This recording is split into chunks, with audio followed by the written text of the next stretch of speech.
Evening, everybody, and welcome to UFCW Local 770's quarterly general membership meeting on Zoom. We're going to give folks a moment to get in. I see a lot of people. The number's going up rapidly, so we're going to give folks a moment.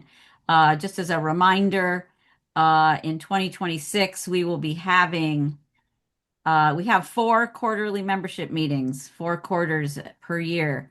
The first three are going to be on Zoom, and then at the end of the year, we will have an in-person meeting, like we did last year, a larger in-person meeting, where we'll have an end of year, some kind of end of year celebration where we'll all get together and be able to socialize.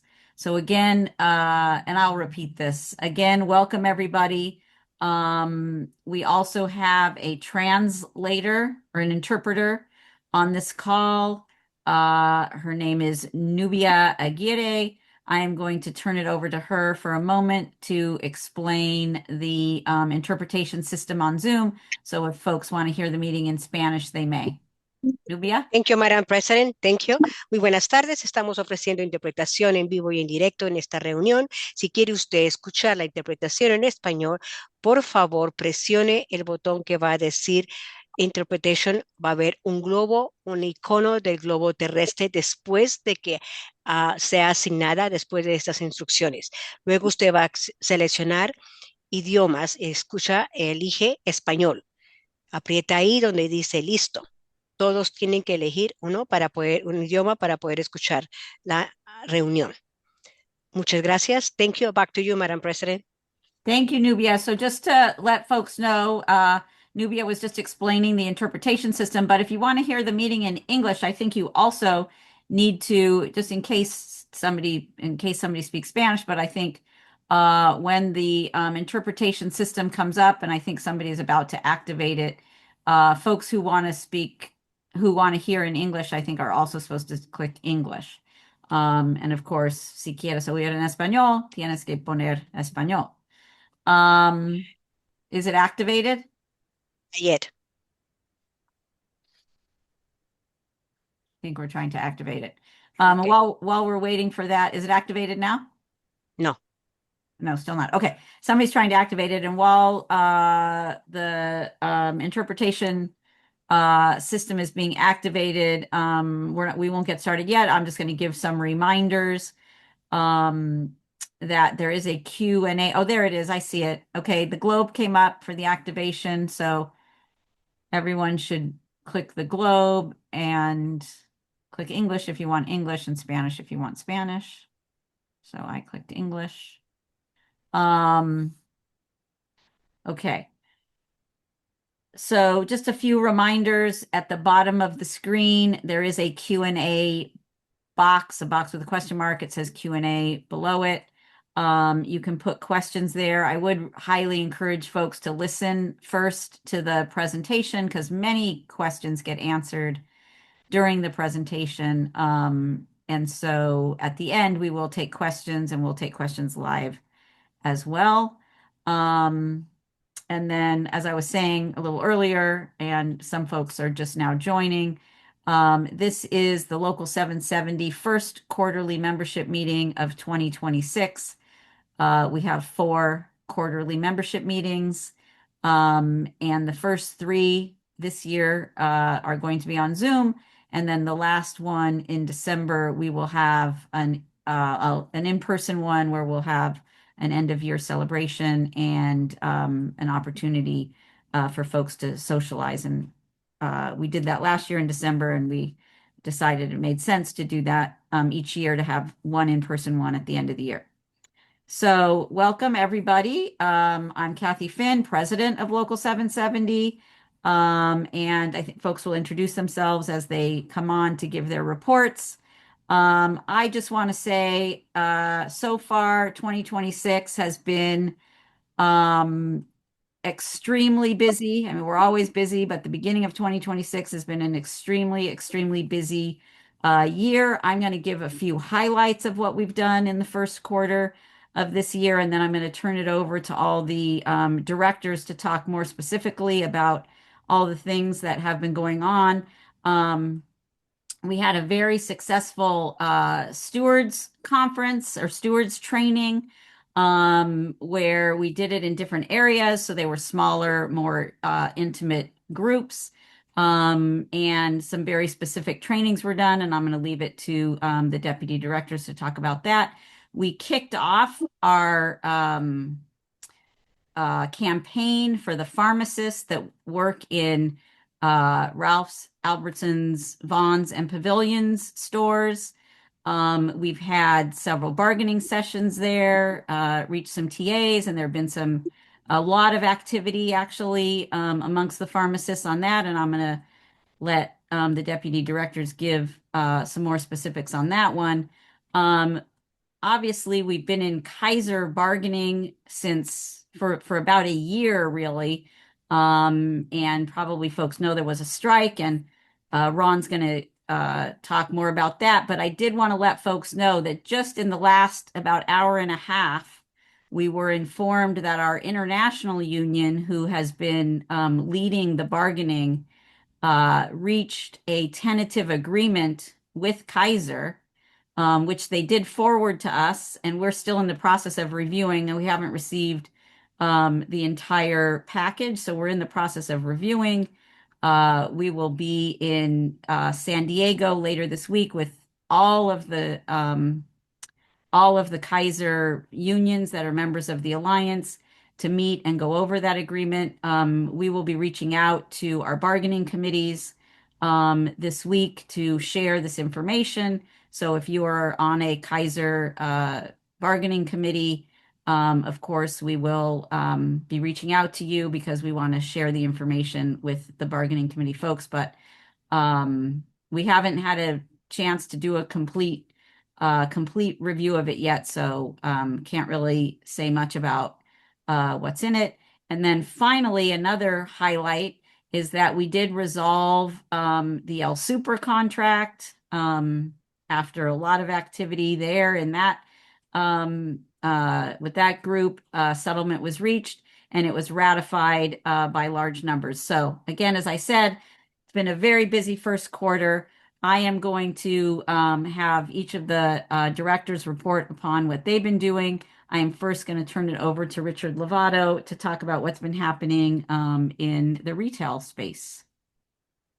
Thanks, Kathy. Yeah, just like Kathy mentioned before, hi, I'm Richard Lovato. I'm Deputy Director of Leadership Development. Once a year in your guys' contract, there is some language that releases stewards for once a year steward conference. Now, normally we have that in a big, huge meeting area, but this time we held six different locations that were much smaller, more intimate, all the way from the north down to the very south.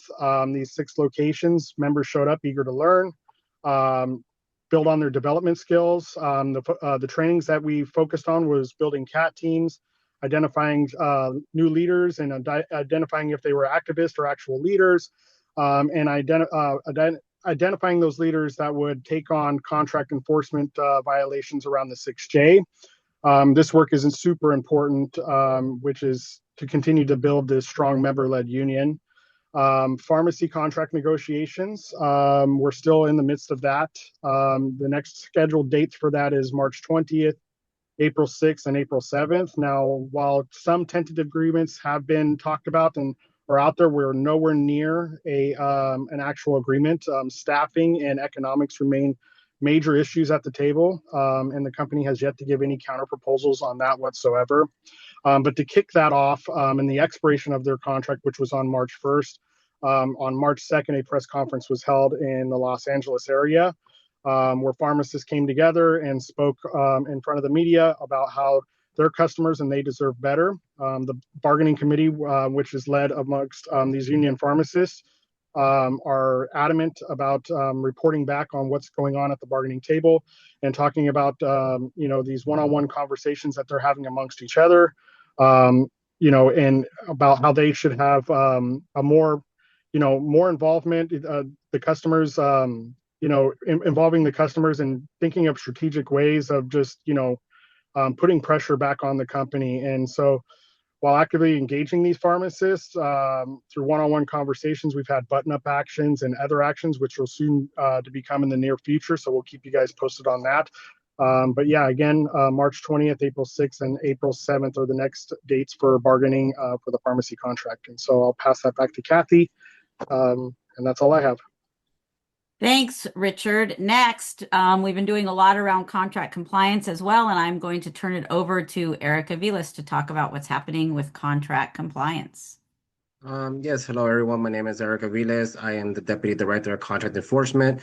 To give some updates on how enforcement's been, so I'm gonna share back out how our first full year in 2025 went. Our contract enforcement work delivered strong results for members across the local. We opened over 1,600 grievances and were able to recover over $750,000 for members when the employer violated the contract. A major focus of our enforcement efforts has been around Article 6J, which ensures members are paid an increased rate when they perform work in a higher classification. An example of this would be a courtesy clerk being assigned to work in the check stand. Through these grievances, we've settled so far 36 cases, recovering over $46,000 for affected members. Just as important, enforcement of Article 6J has also resulted in around 20 promotions, making sure members are properly classified and paid when they perform higher level work. To strengthen these efforts, we recently held a steward training on how to identify and report potential 6J violations, and this enforcement and trainings will continue to grow through the year so we could continue to empower our members. That is for my report. I will turn it over to Mari Cruz in organizing. Thank you, Eric. Good evening. Buenas tardes a todos. In part of the organizing update, in addition to some of the organizing projects that we've got to increase union density in grocery stores, right? We've been training organizing interns to go out there and organize in select targets at different non-union grocery stores. That work has also been supported through our super fund that we belong to, along with different unions here in the Western States Council. So we've been able to tap into money that we all sort of contribute into to fund some of the organizing projects that we've got. Additionally, our organizing team over the last maybe year and a half, 2 years, has been working to support the El Super program to make sure that they are able to land at a good contract. Kathy mentioned that finally we were able to resolve that contract, and the bargaining committee did an amazing job of sticking through it, bringing their coworkers together, putting on actions that guaranteed raises for the next 5 years. And in this climate that we're in right now, with immigration attacks all over the city and the state, the country, El Super workers were able to force the company to give similar protections that you all or lots of you were able to secure in the major food agreement just last year, or just in the last contract cycle, rather. In addition to the work of the El Super campaign and some of the work that we're doing in the non-union grocery stores, there is currently an initiative that I wanted to touch on. Many of you that are in the city of Los Angeles may have already heard of or had someone visit your store talking about the overpaid CEO tax ballot initiative. If passed, this ballot initiative could generate about $400 million in revenue per year, with 5% of those funds going towards building grocery store programs to address food deserts and making sure that Angelenos have affordable food and healthy food options. Those options we would push to make sure that as those programs grow and develop, those are opportunities to grow the membership of 770. So, just a shout out and a plug for anybody that's in a City of LA grocery store. You may be having people visiting your stores in this next week, telling you about this ballot initiative. If you haven't seen them, make sure to flag them down. We want to make sure that all registered voters in the City of LA that are 770 members are aware of this ballot initiative, and that you add your signature to that to make sure that it qualifies and that we have access to this program. And then finally, our organizing department, puts on programs on a regular basis to organize whether it's CVS or other campaigns that are going to be both to support existing contracts and to grow the density of our local. Later this year, there will be a SPUR program. The SPUR program is the Special Project Union Representative Program, where we bring members out from the different shops, facilities, locations. You get to come out, train to organize, and train to go out there and grow your union. And so if any of you are interested in this program, have had any friends that have been a part of it or anything like that, you've heard of it, I would encourage you to email the organizing department, and we can put it in the chat, I hope. It's organizing@ufcw770.org if you are interested. And I'll just note that this program won't start until later in the summer or late summer probably. But if you are interested, it's a good time to flag it, organizing@ufcw770.org if you're interested in coming out as a spur and growing your union. And so that's all I've got for now. And I think I'm handing it over to Ron for a Kaiser update. Thank you. Good evening, everyone. I hope everyone's doing well. So I just want to give you guys an update. As Kathy mentioned, we've been in negotiations with Kaiser for almost a year now. And as you probably heard, we've been having struggles with bargaining. But this last month, we were pretty much all of UFCW Local 770's Kaiser membership was part of a historic strike, a healthcare strike.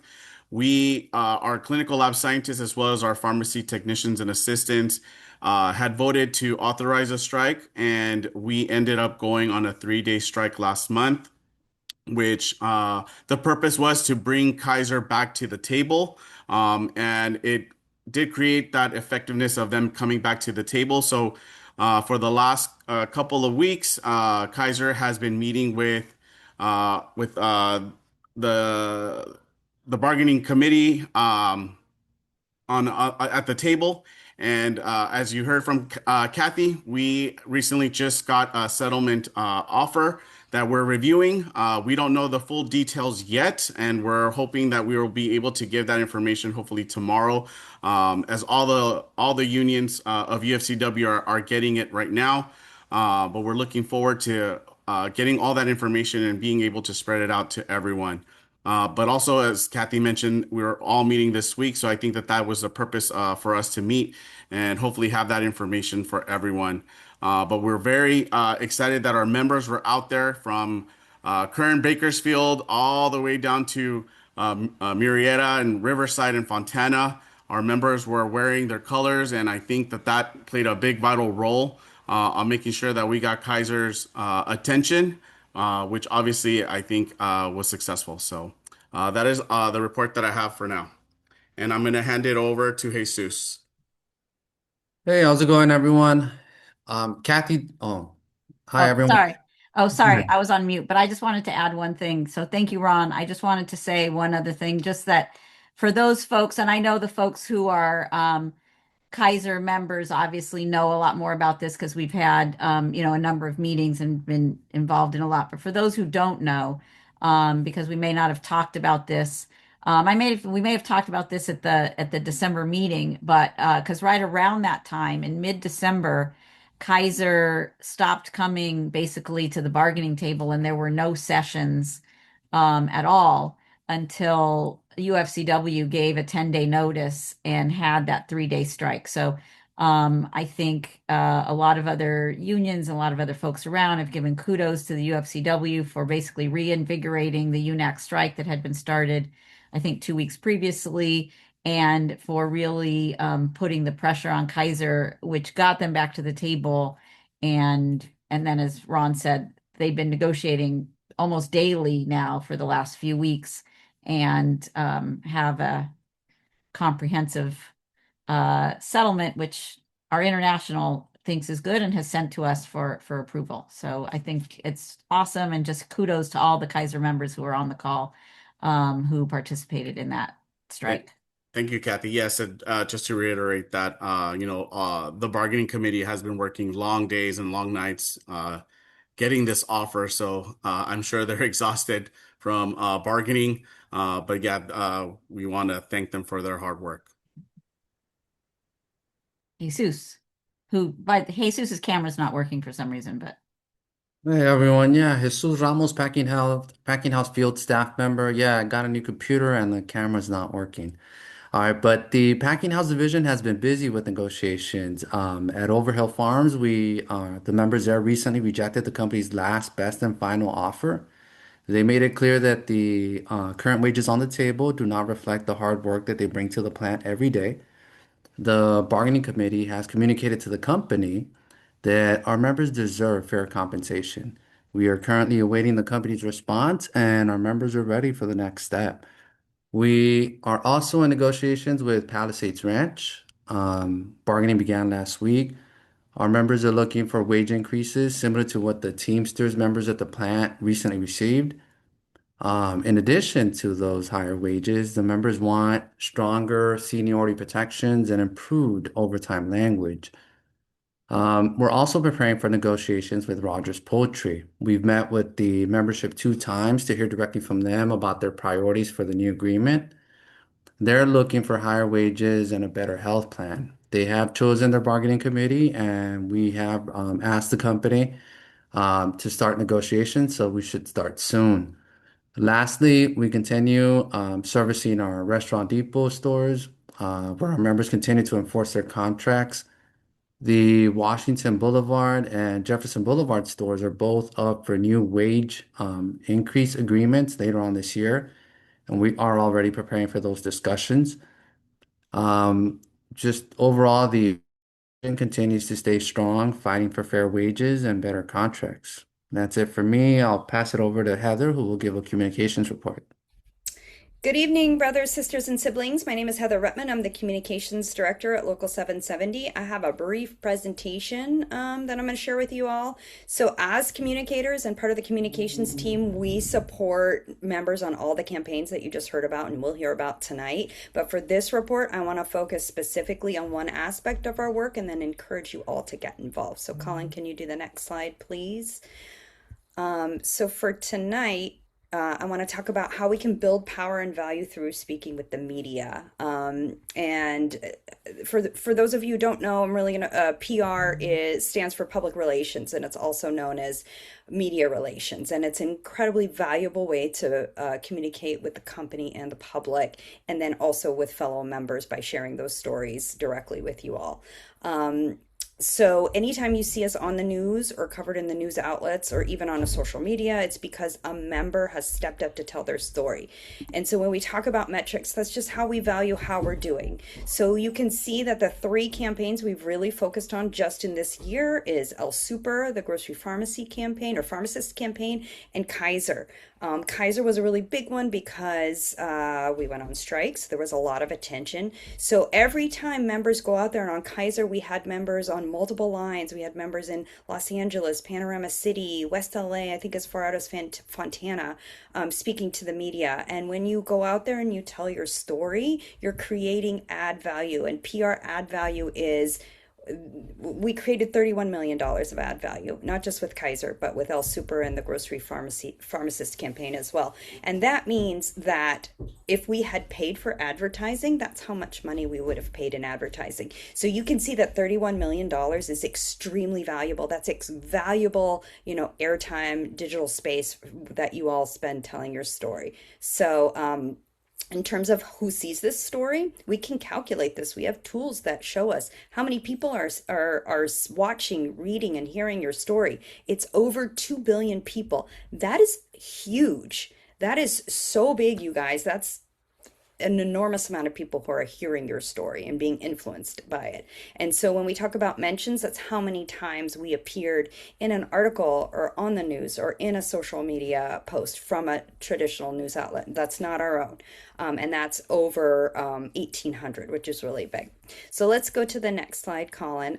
So I want to just highlight some of the amazing people that have been speaking up and speaking out. As you can see on the left, that's Christina Thomas. Thomas. She is a, Ron, correct me if I'm right. I hope, Christine, are you on the call? You're a pharmacy, she's Technician. a, She's a pharmacy is technician. she a pharmacy tech? Okay, she's a pharmacy Oh, technician.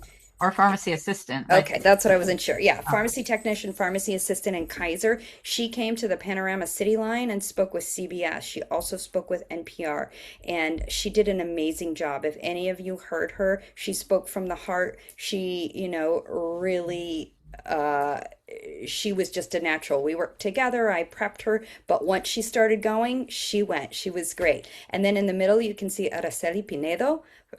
She's an El Super member, and she spoke to Telemundo with so much heart. She is just really incredible about the way that she tells her story. And then on the right, you can see our Vaughn's pharmacist, Craig Chawley. He spoke at the press conference that I think Richard was mentioning, and he was also covered by CBS LA. He was also covered in La Opinion, and he is another person who is just really wonderful off the cuff. So I have at the bottom, if you're interested in doing this, you can email comms@ufcw770.org. And I just want to encourage everybody, if you have any interest, please reach out to us. I will work with you. The team will work with you as much or as little as possible. Some people like to write their own talking points. Some people like to have it all scripted for us. We'll write it all for you.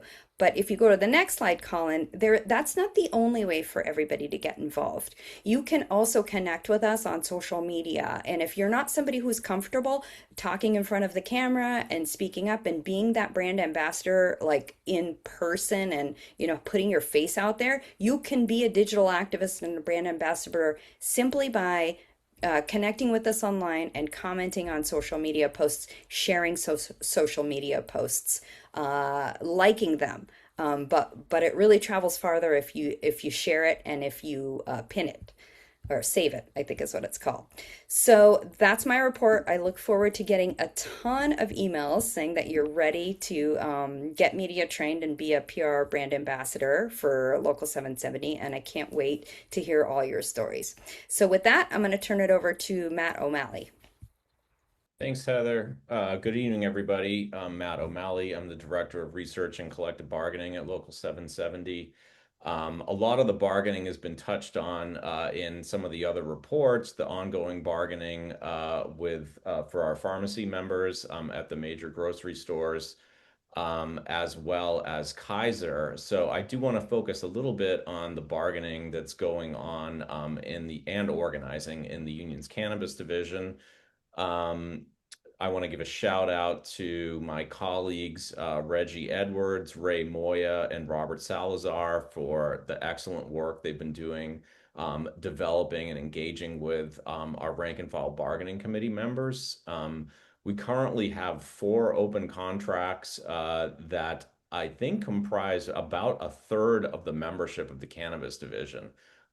Those are MedMen, Sweet Flower, Green Cross of Torrance, and of course Catalyst.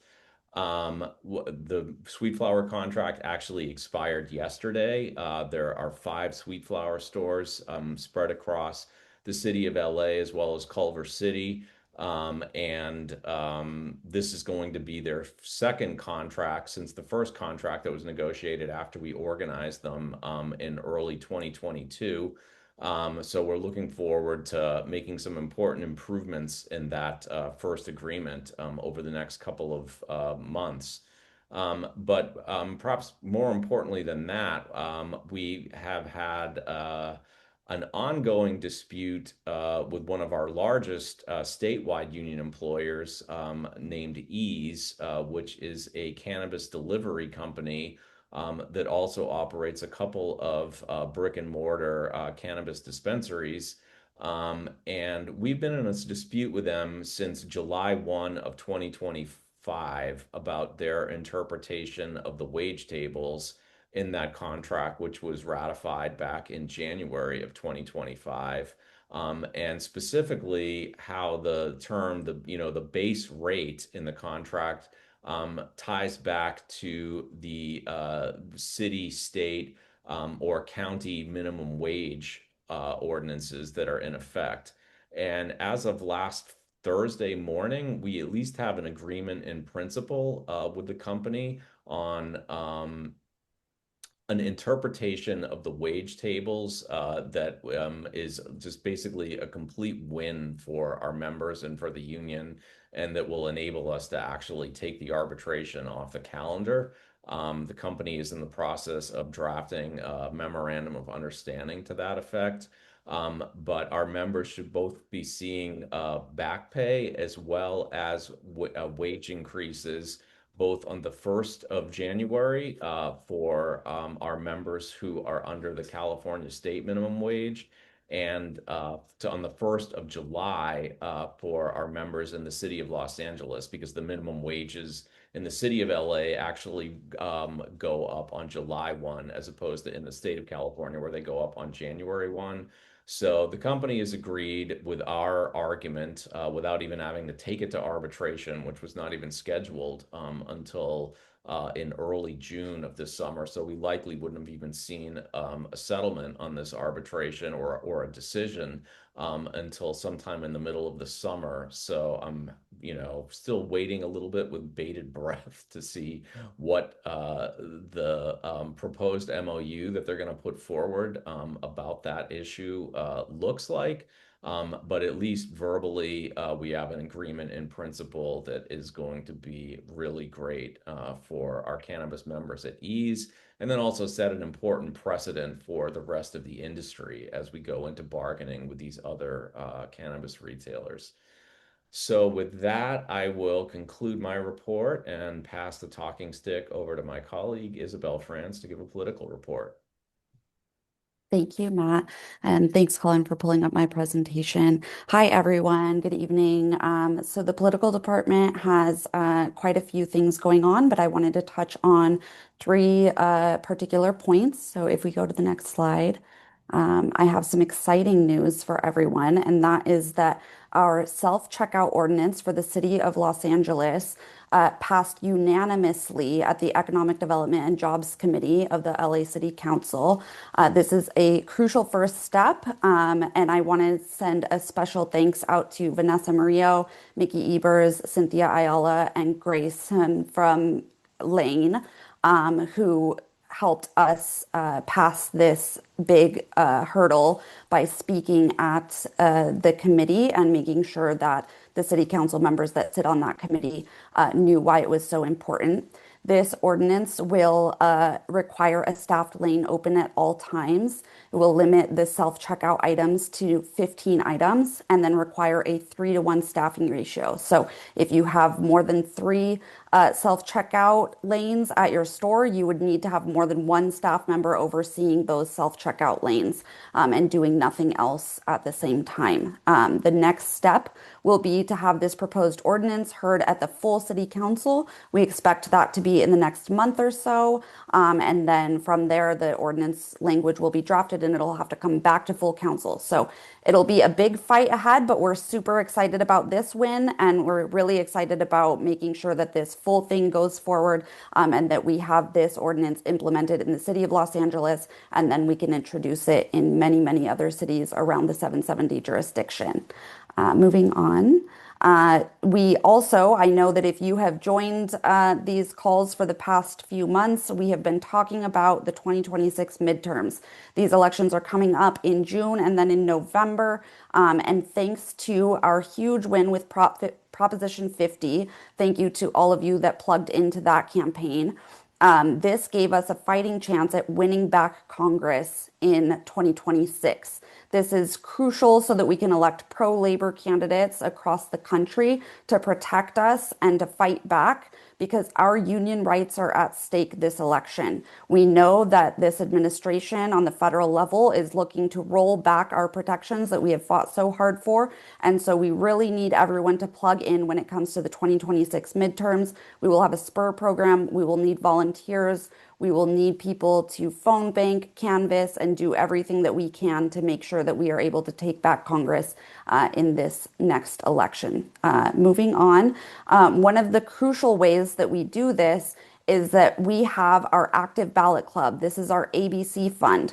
Some of you may know that all of the money that goes into passing UFCW policies and supporting union-friendly candidates has to come from voluntary contributions. It can't be taken out of member dues. So we are asking each and every one of you to contribute what you can to our active ballot club, because this is how we can win in the policy arena. And we know that political strength protects contract strength and sets the rules at the bargaining table. You may have heard many people that gave reports out of what we're doing at the bargaining table speak about certain policies that we've already passed, such as minimum wage, and this is how we do it. So if you can plug in and give any more money that you possibly can, even if it's $1 extra a week, we really need folks to plug into our active ballot club and get involved with politics, because this is how we can set union policies that protect us at UFCW. Thank you all so much, and I appreciate your time. I think I'm handing it either back to Kathy or Danny. Yeah, thanks, Isabel. Yeah, so we're going to now get to the business part of the meeting. So that's all the reports on the activity. Part of what we have to do every quarter, this is a required quarterly meeting where we have to, report both on all of our activity, but we also have to report on finances and transactions and things like that, and membership reports. So each quarter we do this. We record the meeting as this meeting is being recorded, and then we put it on the website so everybody can see it. And then at the next meeting, we need a motion to basically approve the minutes, although it's been recorded, so the minutes are clearly accurate. And so I would entertain right now. Oh, and one other thing I just want to explain. So we're going to have to make some motions for those who haven't been on these before. We are going to, each motion will be, somebody will make the motion, somebody will second the motion, and then ultimately there will be a poll that comes up. But for making the motion and seconding the motion, somebody can raise their hand. One person already has their hand raised, so I'm not going to count that person. It's Sylvia Acuna, who's first in line to be called on when we get to questions, which will be very, very shortly, as soon as we do the business. So if somebody would like to make a motion to approve the minutes of the last meeting, which are recorded and up on our website, you can just click the raise hand button on your screen. Okay, Christona made the motion and Kevin Kidder seconded the motion. Thank you, guys. So the motion's been made and seconded, and now a poll is going to come up. If you approve the minutes of the December 2025 meeting, you can vote yes. If you don't approve them, you can vote no. So hopefully folks can see the thing there. Is it live? Oh, maybe I can't see if people are voting. But anyway, It's up. Okay, it is up. I can't see it. Yeah, it's up. Yeah. I guess I'm the host. Okay, so folks can vote. We'll give you a couple of seconds to do that. Dun, dun, dun, dun. Okay, that's probably enough time. Yes, to approve the minutes, no to not approve. I can't, can somebody do the results? I can't see It the was results. approved 95% to 5%. Okay, thank you, Colin. So that motion was approved. And now I am going to turn it over to Danny. He will do the reading of the trustees report, and then we will have another vote on that one. Another poll. Thank you, Kathy. Good evening, everyone. Trustee report for January 1st, 2025 through December 31st, 2025. So fund balance, beginning balance as of January 1st of 2025 was 17,192,885. Revenue and expenses from operations, we had a subtotal revenue of 24,910,054. We had expenses, cash disbursements for a subtotal expenses of 25,166,940. We had reimbursement due from our trust fund of 216,847. We had a deficit of 40,039 for an ending balance as of December 31st, 2025 of 17,152,846. Cash balance as of 1/1/2025. We had subtotal cash receipts of 31,028,749. We had subtotal cash disbursements, 31,258,028. We had a net cash out of 229,279 for a cash balance as of December 31st, 2025 of 718,814. Balance sheets, assets. We had a subtotal of 20,798,637 and liabilities of 3,645,791 for a fund balance as of 12/31/2025 of 17,152,846. Great. Thank you, Danny. Is there a motion to approve? Again, I'll look for somebody new raising their hand at this point. Christona again made the motion to approve, and Lisa Muir seconded it. So thank you for that. We will vote on the trustees' report. So vote yes if you vote to approve the report, and you may vote no if you don't want to approve the report. And we'll give folks a few seconds again. The poll should be up on your screen. You can vote yes to approve or no to not approve.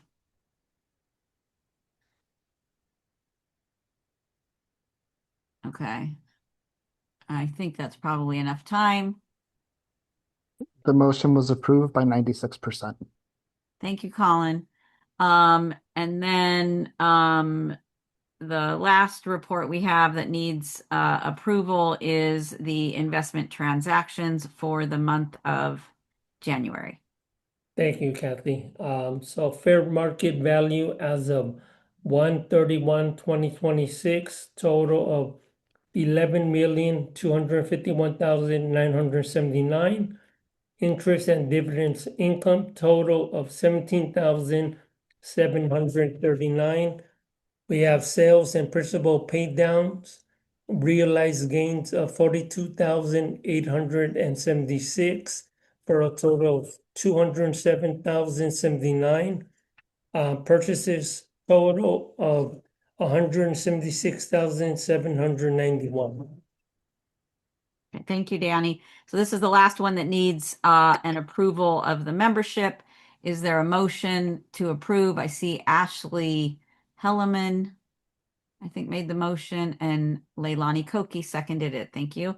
And then we will put up the poll for investment transactions.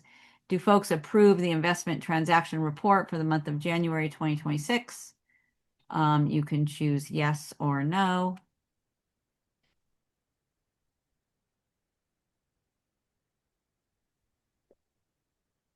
And then we got one more report to come after you vote on this one, but that one doesn't need a vote. It's just FYI, but okay, so Motion was approved by 97%. great. Thank you, Colin. One last report, which is the membership count for February 2026. Thank you, Kathy. In our food division, we have 18,470 members. We're down 81 members from the month of January. In our drug division, 3,763 members. We're down 41 members from January. Our professional division, 1,433. That's a gain of 3 members. Our barber and beauty broke even. Our meat cutters, 1,613 members. We're down 13 members. Meat packers, 446 members. That's a gain of 6 members. Our cannabis division, 488 members. We're down 5 members. for a total of 26,225. We're down 131 members from last month. And currently there are 984 members on withdrawal due to LOA, leave of absence. And that Okay. concludes my report, Kathy. Thank you very much, Danny. That is, that report doesn't need a motion to approve. It's just for everybody's information. So we are going to go to the member question and comment portion of the meeting. So folks, I know folks have been putting questions in the Q&A section there, and we got a lot of folks on here who have been answering questions. I've been answering some questions as well. But we're going to go because I see two hands up. We've got Sylvia Acuna, and we can bring Sylvia. See, can I bring her on? No, I cannot. Somebody who has the hosting privileges can bring Sylvia onto the panel, and Sylvia can ask her question. Hi, Sylvia. And Sylvia had her hand up for a long time, so it could be that it was up by accident. I'm not sure. But Sylvia is also on mute. If you could unmute Sylvia, you can ask your question. There we go. Oh, she left. I don't know what happened. What happened to Sylvia? Oh, there she is. Hi, Sylvia. Aló, aló, aló. Hi. ¿Me escuchas? Yeah. O solamente felicitar a todos los compañeros y en especial a Araceli Pinedo. Gracias por todo el trabajo. Awesome. So, gracias. Thank you. Thank you, Sylvia. So Sylvia's from El Super, so she's sounds like she was excited about the El Super contract. Next we have Araceli Ortiz.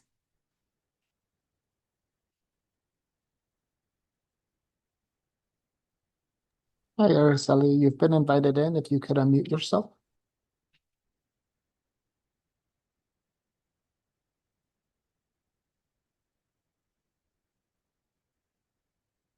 Hi, Araceli. Can you unmute so that there you go. Oh, you unmuted for a second and then it got mute again. So try again. There you go. Perfect. Hi, Araceli. You can go ahead and make your comment or question now. Oh no, now you muted again.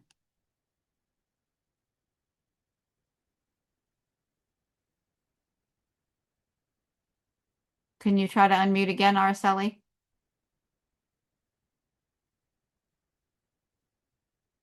Can we unmute her? Can somebody unmute her?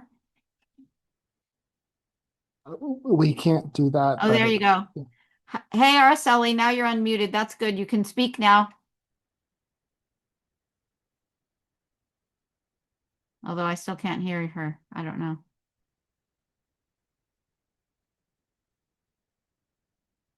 I don't know why, Araceli, but we still cannot hear you for some reason. But maybe you can keep trying to figure it out. And while you're trying to figure it out, we'll bring Dennis Sweeney on. Hi, Dennis. Hi, Dennis. I have a question for you. Great. My store is Rouse 726 is slotted to close this year in about the next 6 months. They're going to take over the Food for Less across the street. My question is, I heard they're not sending department heads to that store. Can I bump somebody at another store when they're closing my store to take that position? Well, whether you can bump somebody at another store depends on your seniority. So if you have seniority and a department head, I assume you're a food clerk department head. I'm a produce manager. Yeah. So I think, Kathy, that would have to be in a layoff, right? I think if they transfer folks, I think there is no bumping unless we enter into a layoff. right. So if before the store closes, they move everyone around based on an operational transfer, then that's a transfer and that's before the store closes. If the store closes and you're being laid off from your store and somebody's going to lose their job potentially, then you could bump. I don't know yet, and I don't know if Danny or maybe Eric Aviles, who does contract enforcement, knows whether they're planning on laying anybody off, but they can operationally transfer everybody and not lay off anybody. Well, from what I've heard is that they're going to send all the regular employees over there to work, but they say department heads have to reapply for their job if they want it there.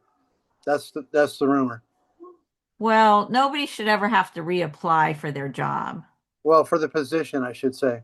Oh, for the position of department head. Well, so department head positions are not necessarily protected by seniority, right? So they pick people to be department heads, and that's not necessarily so the classifications that are protected by seniority in the contract are like meat cutter, food clerk, GM clerk, courtesy clerk, like that. So you're protected in your classification, but not necessarily in your department head job. Yeah, I was my concern was just more of not being sent to Timbuktu. And yeah, no, I hear that. They cannot transfer you more than 25 miles in an operational transfer. I do know. Eric, do you want to address it? Yeah, I just want to add. So just I know that's a unique closure with that routes and the food for less is there, which the company supposedly has rumored guarantee some cross-banner relocation.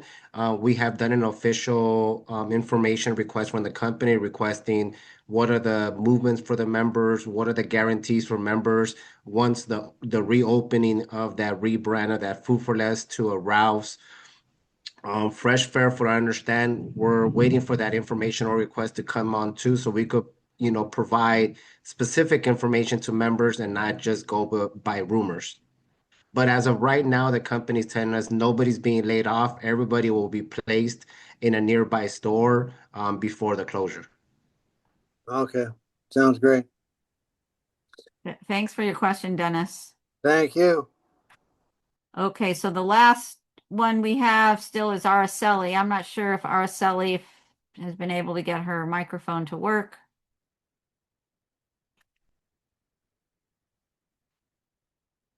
Sounds like not.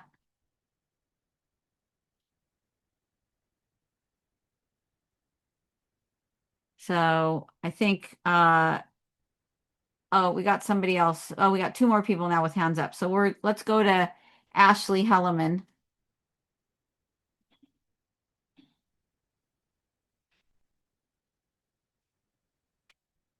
Hi, Ashley. Hello. How are you? I'm doing okay.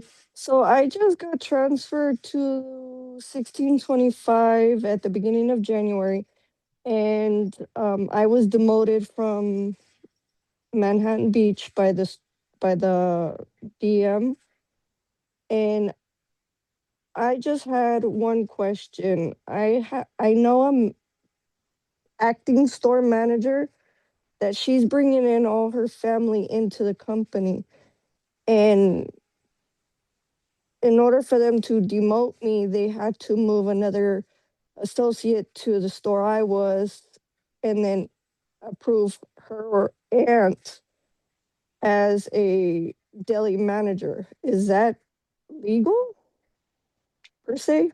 Well, I mean, I don't know if it's necessarily illegal, but it's certainly something I think we should look into. So is that happening at the store in Manhattan Beach or the store you're at now? So she worked at 16. What is that store number? It's Redondo Beach, the one on Burrow. And then they transferred her to Manhattan because the store director was out on LOA for medical leave. So they put her as acting store director. So I think this sounds like something we're going to have to look into. So I don't know that we can give an answer. It sounds like there's some facts we need to probably find out. So I don't know if we can give an answer today, but we will have your contract enforcer reach out to you. I will say the Manhattan Beach store is not a 770 store. That's in local 1442. But we can reach out to them. We often have issues between two locals and we work together to make sure that the contract's getting enforced. So I'm not sure if there's any contract violation there, but we got your name. Eric is here. He's the head of contract enforcement. He'll get your name and information, and we'll have somebody reach out to you before the end of the week. How does that sound? Okay, yeah, I just wanted to double check because I was the deli manager and then I got demoted, which, it's fine now that because I wound up having health problems after getting demoted. So I just wanted to double check because, We'll definitely reach out to you and get all the facts and look into that situation. okay. We appreciate you bringing it up so we can reach out to you about that. And then we got Angela Baker. Hi, Angela. Hi, Angela. Hi, how's everybody doing today? Good, thanks. That's good. I just had a conversation with Ray, my team leader or team builder, about some things that have been going on in my store. We're having a lot of issues with getting people hours. Uh, Basically, if people are calling sick, they're not following the contract and replacing them. I filed 2 grievances this week as a shop steward this last week. One about the DM not wanting us to cover call outs and the DM cutting more and more hours because he says that we're not making enough in the store, but we can barely get stuff up on the shelves and in the departments because we don't have people to do it.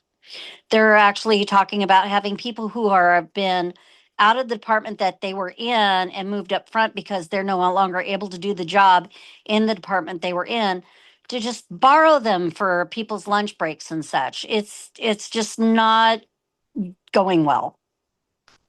So thank you for bringing that up.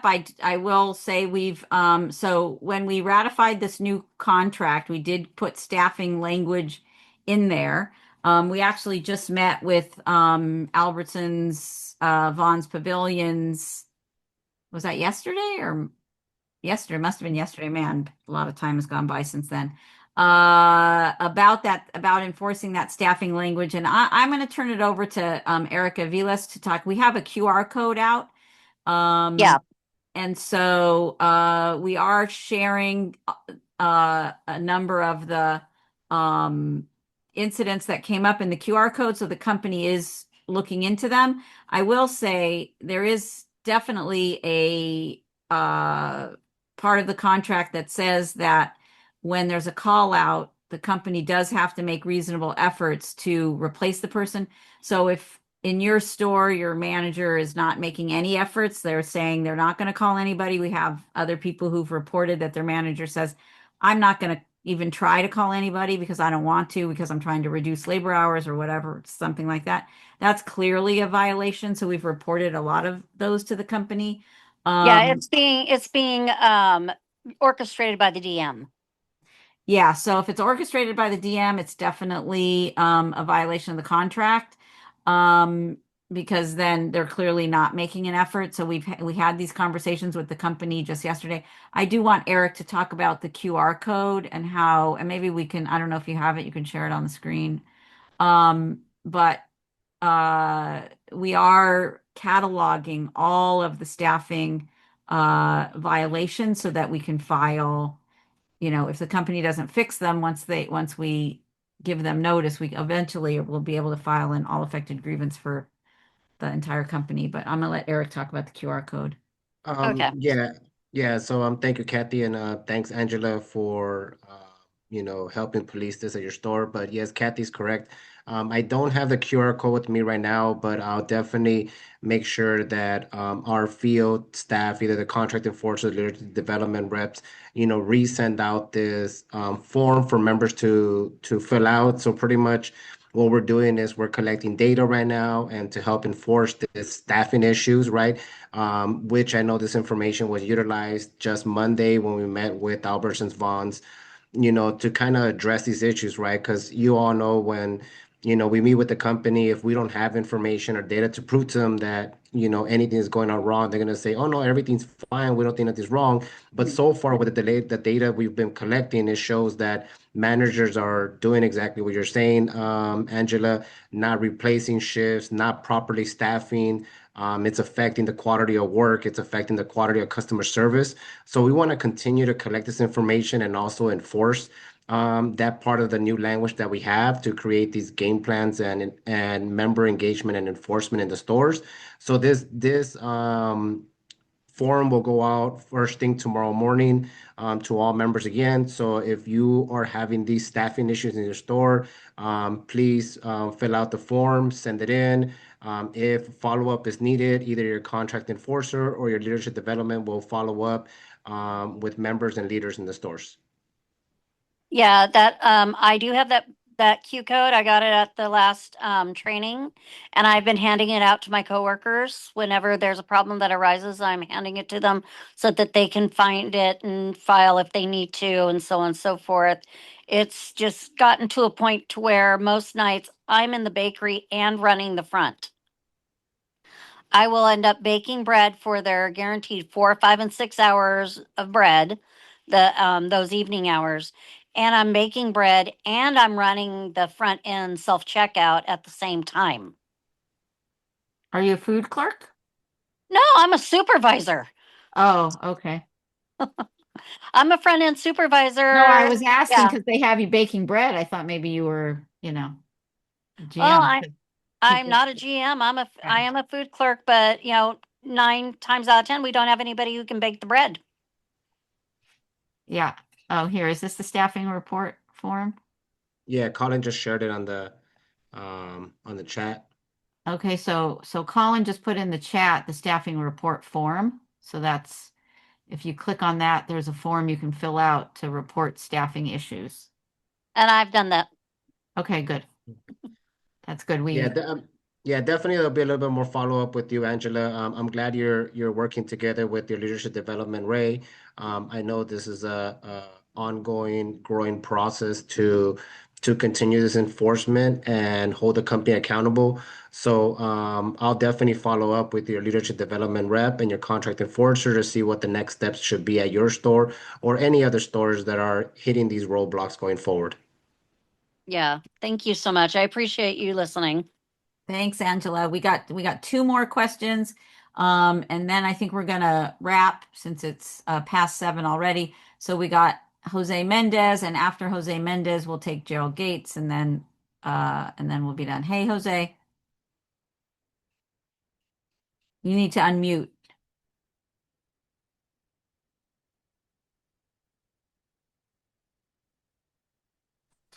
Can you hear me? Now we can. Thank you, Jose. Hi. Oh, you're welcome. It's just want to say the little comment. I'm very happy you guys doing everything very strong and very happy also union is growing. And we gotta let the young people also stay and give opportunities, but that it's on the store director's hands. One of the people you guys need to check all the time. Now I have a question. Is it legal people coming straight from another country get the job uh, as a frozen clerk or grocery clerk? I'm not sure. Did you say if they come from another country? I don't think whether they come from another country is relevant or not, but somebody coming from outside the company and coming straight in and getting a job as like a food clerk, a frozen food clerk, as opposed to like starting at the bottom instead of somebody being promoted. Is that the question you're asking? Yes. Okay. So there is language in the contract that says that folks who work in the store have the right to express interest in promotion. And so if you're, let's say, a GM clerk and you want to move into being a food clerk, and let's say you want to do the frozen, you have the right to apply for that job. And then it is based on skills and ability. But I would say, unless that other person has had some experience, you obviously would have more, uh, under most circumstances, would have more skill and ability than that person. Many times I have heard companies say, let's say somebody's in the service deli, they've been in the service deli for years, they want to get out of the service deli, that's a hard job. and they want to go into produce, let's say, as an example, or frozen. And the company says, well, we can't let that guy out of the deli because then we're not going to have enough people in the deli. That's not an excuse to bring somebody off the street and put them in that job rather than you. I mean, if they felt for some reason that this other person from off the street had tremendous amount of experience and skill, but if the person knows nothing and they're going to be training them, then I would say that shouldn't really be. But the contract does have, I think, a process whereby somebody who's a GM clerk needs to let them know that you want an open job as a food clerk. Okay. Well, I think it's okay to me. But I mean, I'm just about to retire, but I see a lot of things that shouldn't be happening in the stores, and I believe this is very much in a lot of stores. Yeah. Oh, yeah. I was just going to say, I agree.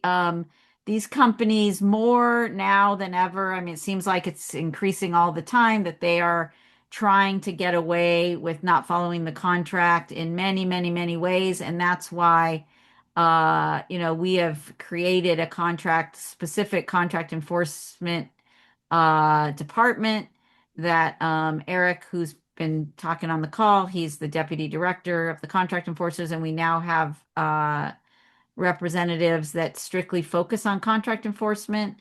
And so they are really working to address Let's see, Kathy, these issues.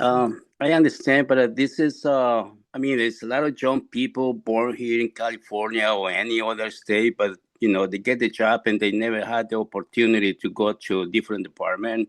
I think that is wrong.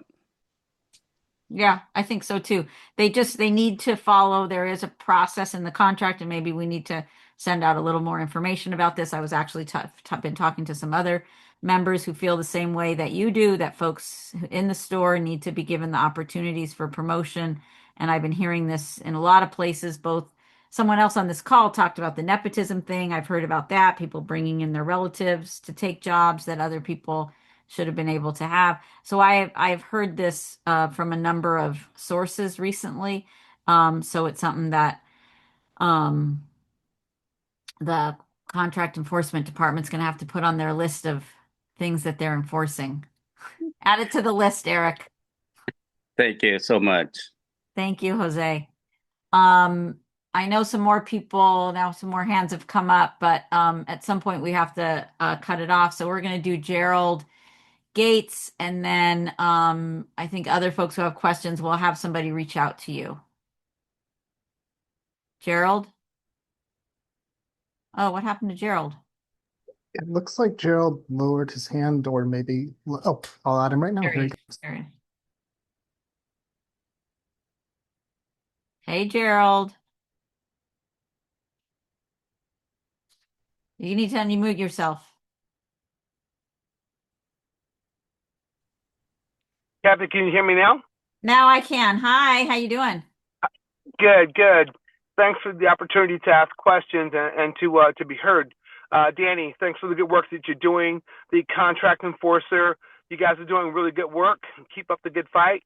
Getting into good trouble with the company. What it appears to me, and I don't know that much, but it seems like it's a systemic problem with like every location, and it's just, in my opinion, based on seniority and like the rate of pay, and the company now trying to like discourage and get rid of the higher paid seniority employees. It's definitely systemic, and there's something going on, and I don't know how you are going to address it, but it hasn't gone away since the contract has been ratified, and I know that the raises and the increases are starting to come in, but this is like something that's brand new. It's like it's just too prevalent in too many stores, across the union contract, like the states. I mean, how do you address it? Because it's like such a systemic problem right now. Yes, I agree with you 100%. And I think I said that to the company representative that we met with yesterday in a number of times in a number of ways that they are not taking seriously enough the contract language that we put in. I asked him a number of times how many times they've communicated out to their managers the new requirements of the contract. How are they holding the managers accountable?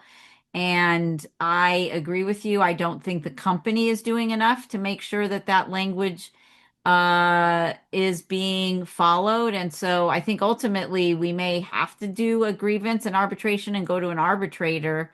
There is not a penalty in the language that we put in, but we could get an order from an arbitrator saying they have to comply, and potentially we could argue for a penalty of back pay for folks who were not called in, who could have been called in on dates and things like that. So we would ask an arbitrator for a remedy. There is not a very specific remedy in the language, but if they continue to ignore the new language that we were able to negotiate, I think the ultimate thing we're going to have to do is go to an arbitration. Lynn. Thank you. I mean, it's like it's kind of crazy right now out here. Yeah, I hear you, and I've been reading. I will say I've been reading the reports that have been coming in through that staffing reporting system, and it is definitely from my reading of it. It does seem to be a systemic problem. Thank So you, I Kathy. appreciate your perspective. Yeah, good to see you. Good to hear from you, Gerald. Yeah, same here. Always. Thanks for your help. Okay. I think we're gonna call it here. If there is a motion, I would actually, this is a meeting, I would seek a motion to adjourn. If somebody wants to make that motion, they can raise their hand. I see Leilani and Ashley, so that's a motion and a second. And then rather than doing the poll, if all those in favor of adjourning, you can raise your hands. We'll see if majority of people have their hands go up.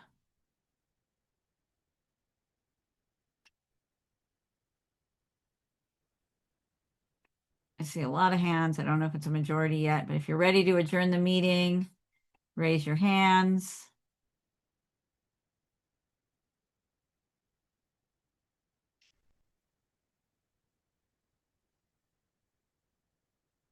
Okay, that looks like a majority to me. Okay. Good seeing everybody. I'm glad we had a lot of participation on this call, and we'll see you next quarter, or we'll see you at area meetings or other meetings, specific meetings to your particular contract or division. Okay. Thanks, everyone. Have a good evening. Good night.